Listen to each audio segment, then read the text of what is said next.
Hey guys, it's Chris, and welcome back to Tone and Toneful, episode number 4. And today we're going to be discussing how stretching and isometrics can help your physiology with music. First off, before we get started, I just wanted to say thank you so much to everyone who has just sent me messages and been very encouraging to me to keep this going, and been very encouraging to me to make this a state of what I want it to be. I've been working very hard on editing up the old episodes and getting them tied together and kind of editing them just like the way I did this one, because I'm ready to now finally unveil the YouTube channel. Because of your guys' support and everything like that, I wanted to get this in a more organized place that wasn't on Instagram, where people had to watch this on their cell phone, so much so. So I set it up in a way that we could be watching these and we can be enjoying these episodes, but from a point of view that is on our computer or more from a desktop platform, especially if you want to do things like we're going to be doing today, which is going to be a workout together.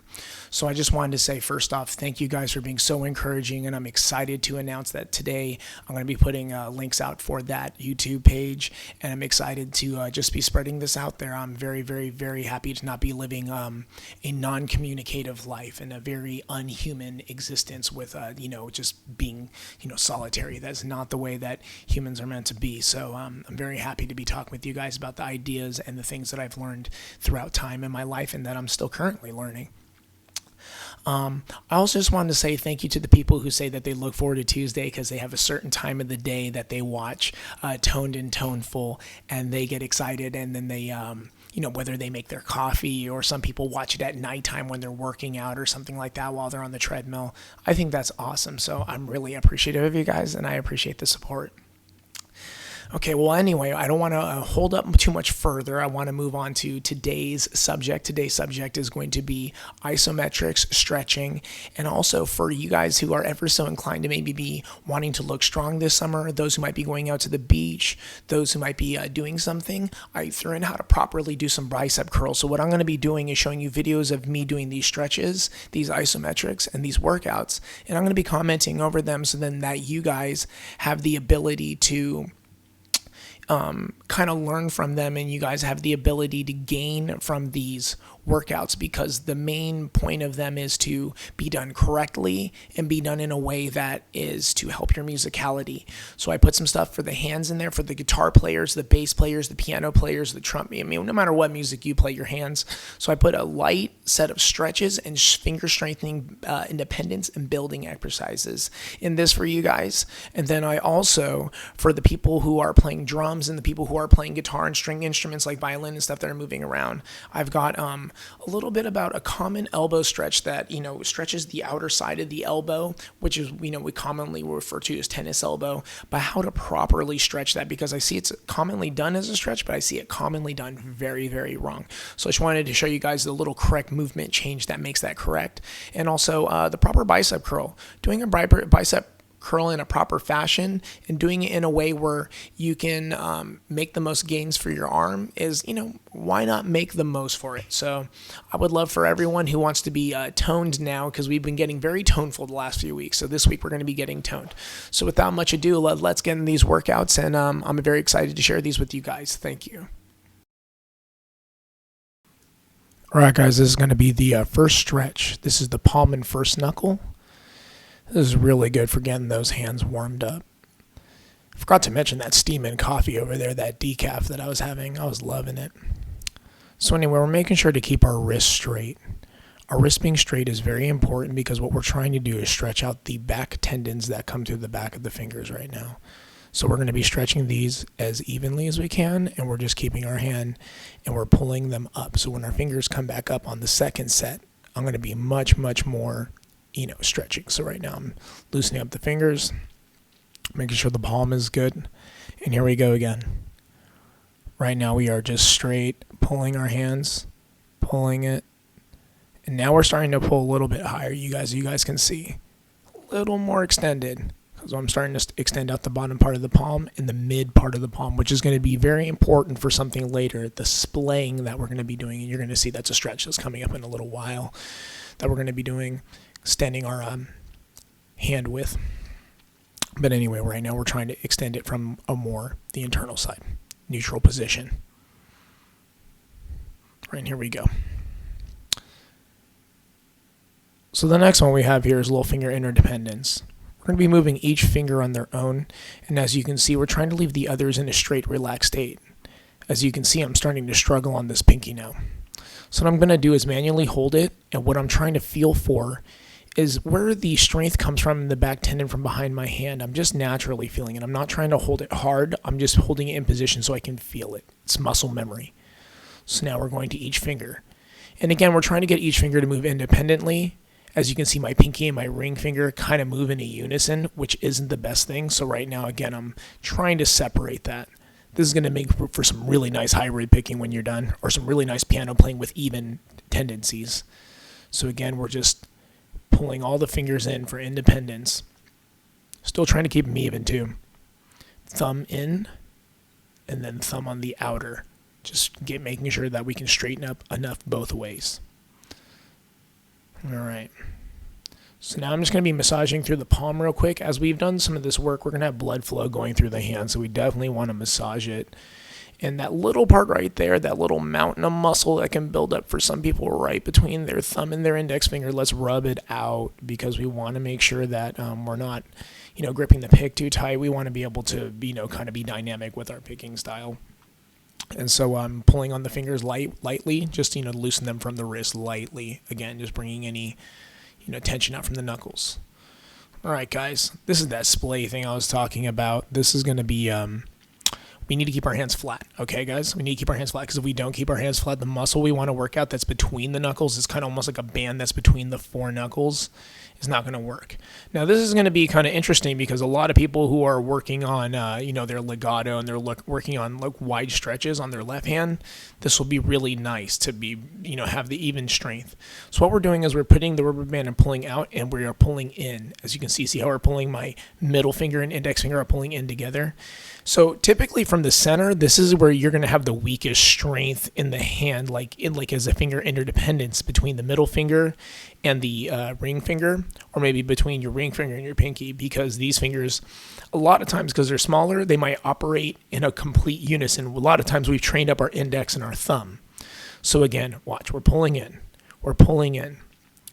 making sure my hand's flat. You see how I flattened it? A second ago it wasn't flat, and I flattened it. So now we are pulling in, and I'm not holding it with a lot of tension. I'm holding with what I can do. So this is the first set, and I can already starting to feel it get a little bit warm. It's already starting to feel intense. All right, so I'm going to give it a rest. A little time to chill there. Look at my little tree, feel safe. All right, check this out. So I'm going to try to use 2 on my pinky. And pinkies aren't strong for a lot of people, so this is not a good idea. So what we want to do is we want to get down to 1 rubber band, and we want to get it to the right tension. So we're going to test out some tensions. So as you can see, got my hand flat, and now I'm starting to, pulling it in. But look how the finger kind of acts, towards the center. It's not exactly as dynamic as when I was doing the 2 fingers together. As you can see, this finger by itself lacks a lot of internal strength, and you can see I'm gripping from the thumb now. This isn't good. So I want to actually see how much I can handle just from my finger testing it. And now that I've tested it, I'm going to come back in, and I'm just going to do it with a single band with much less tension. Look at that. All right, cool. So the hand's relaxed again, and we're working on our splaying, friends. So this will help our legato. All right. Epicondylitis. Violin players, drummers, guitar players. And even bass players. Once your forearm in that little section over there gets too tight, it's going to hurt, right? It hurts on that outer bone area. A little bump. Now, I see a lot of people doing this stretch in this kind of fashion. They'll be stretching and they'll leave their fingers dangling. Don't do that. What we really want to do, and what we're really aiming to do, is keep our hands in a closed position like this, and we're looking to pull it back lightly. Yes, lightly. But you do want to pull back, because we want to make sure our elbow is straight, and we want to make sure we're pulling that forearm set of muscles, those tendons that go right to our fingers and wrist down. Here's my injured hand, so I got to be a little more careful with this one. All sorts of scars on this hand. Window went through the front. How my hands were ripped open from the back. All right. So right here in our elbows, again, the outer section, that's what we were doing. Now we're going to be doing an isometric for biceps. First off, the bicep is two tendon edge, or it connects in two places. So what we want to do is make sure we're not working out our elbow. So in order to do this, we're going to put our hand into supinated position. We have a pronated position. We have neutral. So now the goal is we're going to have our hand in a supinated position, and we're going to push up. We're pushing against the left hand, so our right hand's pushing against the left hand up. What the goal is we're trying to pull from the muscle. We don't want to pull from the elbow, and it's a very easy tendency that when we're trying to do a muscle movement, that we pull from the joint or that we pull very hard on the tendons, not the muscle itself. This is how injuries very, very easily start up. So we're just trying to be careful. So again, we're bringing blood flow to the area. As you can see, the veins in the bicep are starting to come out a little bit because we're starting to get a little blood flow there. Now I have my hand in a neutral position like a hammer curl. And this is going to be bringing out more the center part of the bicep, the brachius. And it is a really nice way to work out the forearm too when we have our hand in the pronated position and we're pushing up. It works that upper part of the forearm. Now, we're going to be looking at the tricep. The tricep is, when we're hitting down, when we're strumming down, when we do things down, we're going to be pulling from our tricep because that's how our elbow pulls backward towards us. As you can see, it connects from this very tiny little strip here and it connects back up here. So there's 3 heads. Try, hence the word try. So as we're pushing down, we're going to be doing a push down against our other hand. And I'm very sorry that you actually can't see the other hand, but what I'm doing is I have my other hand flat and I'm just pushing down on it to the side. This is very easy. We're going to hold these for about 10 seconds. Again, I'm trying to shorten up the workouts because I don't want to, burn a whole hour of your guys' time. Maybe when I do a live one day. Would you guys like that? Leave a comment in the things too. If you guys would like me to do a live where I do a workout with you guys, I would love to do a certain set of workouts with you guys. So cool. So the triceps, we're holding them down, and now we're going to be putting them in that same neutral position, kind of like the hammer curl, but instead of pushing up, we're pushing down. And that's working the outer head, that outer croissant roll that you see out there, that outer, we got to bring the croissants to the breakfast, right? Nothing cooler than a big old tricep. All right. So we're a little tricep right there. And a little bit of some boom. All right. Now, stretching. So we got the serratus, we got the scapula, and we got the rotor cuff kind of going here. Now, a lot of people I see stretch from their traps up top, so they're kind of pulling like this when they're stretching that area. But what I want to see you do is use this inner area towards the ribs in that hole. So when we're stretching, we're almost kind of pulling from that inner area. And what you're going to realize is there's a lot of tension there. There's a lot going on in there that is so tight, that's tightening up your ribs, and it's pulling on your inner elbows, and it's pulling on your inner shoulders. And so what we're doing is we're rotating my hand. So you can't see it, but I'm kind of twisting my hand like inwardly and outwardly like this. Yes, so see, in and out. And when you do your hand up like that, you're actually unlocking the rotor cuff a little bit from the back when it's in the up position. It feels really good. It feels much more powerful, and I can feel much more pullback when I need to pull it back. So you want to be making sure to do that on both hands. And you want to be making sure to do that several times a day. If you can do that 2 times or 3 times a session while you're playing, you're going to notice that your alternate picking speed, and you're going to notice that the way that you control your pick and the way that you control your musical, for me, I'm saying pick, but I'm pretty sure if you're a drummer, you would notice more control in that rear delt area, that rear shoulder area that would allow you to do more workouts and do better. So this one, what we're going to do is we're going to put our hands and we're going to interlock our fingers like they're laced. You can't see me do it, but it's down there. And we're going to lean over, and what we're trying to do is line up our back. And when our back is lined up like this, we are just pulling it together so that way we can have something that, we can stretch on that inner back area. Perfect. And now we are just relaxed. Okay, and here's what it is, the little bonus one for you guys. This is going to be the bicep curl. This one is really cool, and what we are doing is we are doing a dual bicep curl right here. We're doing it correctly. We are holding our elbows in almost as if they are jointed. Now check this out. I'm going to put one of these weights down for you in a second because I want to show you guys how to properly do this. I'm just kind of bringing them up. And so now I'm only using 15. So this is just, we need to keep it light. We're just trying to like really. So look at how this is. See how the finger kind of pulls outwardly like that? The pinky kind of pulls like away from your body. So that's in. That's not good. See how it goes away? See how it angles outwardly? That's good. So what it does is that puts the bicep in its most crunched in position. Its most pulled in position. And we want that. We want our biceps to pull in. And so now what you're going to be noticing right here is you're going to be noticing that we're going to come to the side so we can take an easier look at this. Now look how my arm is to the more lower side. And I'm doing the curl from the side. This is going to be working the upper part of the head that connects to the shoulder more. Look at how it's kind of curling in like a baseball there in that section.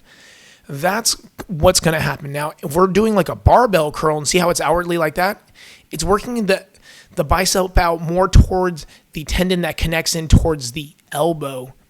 So now see here, up, how it was relaxed like that. And then I'm going to show outwardly. So outwardly like that, like when we did the barbell curl, it's that inward section. So right there, I want you guys to see that because that's really important. Again, guys, great job. All right, guys, I just want to say good job and thank you for doing that workout with me. I hope you guys enjoyed yourself as much as I did, and you guys enjoy building up your body and building up your music together as much as possible. Remember that the physicality of our body and the way that we feel, in a sonic way and the way that we feel in a textural way, every one of those things being the most developed that they can lead us to being one of the best musicians that we can be. Remember that communication is about stretching our body's boundaries to a lot of levels. That could be saying again something to someone that's trying to help us grow, or that could be as much as trying to push an amount of weight and trying to focus on our different body parts that need to work together to make that happen. The main thing that has to come together in every project that we take on and everything that we do is that it's a harmony of our soul. Remember that our spirituality, our musicality, our physicality, everything is always constantly coming together in a synergistic way, whether it's even 1%, of this to the 99% of this, you still need that other 1% to complete the 100. Remember that the 100 is so important. It's not about, I got most of the way there, who cares? It's about doing it to the 100, but it's not about perfection. It's about your best. So remember, it's never a contest with someone else. It's always a contest with ourselves. But the contest in such a way that it's to push. Hey, my last song didn't communicate so well. How can I get it to say what I wanted to say? Hey, my last rep, I felt my arm deviated. How can I keep my arm more in? Or how can I keep my self more together so that when I do this, it's proper and I am yielding the result that I want from it, but at the same time, I'm in a space where I'm learning from my mistakes so that I'm okay to make mistakes because they're my bumpers back into the lane of the bowling alley, so to speak, so I can get my strikes. So never be afraid to make mistakes. Always do what you need to do. And I'm so happy to hear that a lot of people have been trying new things just in this world. I'm so happy so many musicians have been coming towards working. I've been talking to so many people who are inspired about their physicality. So once again, thank you for working out with me. And I really hope to see you guys next week on Toned and Toneful for another episode of fun stuff to talk about and things to learn about.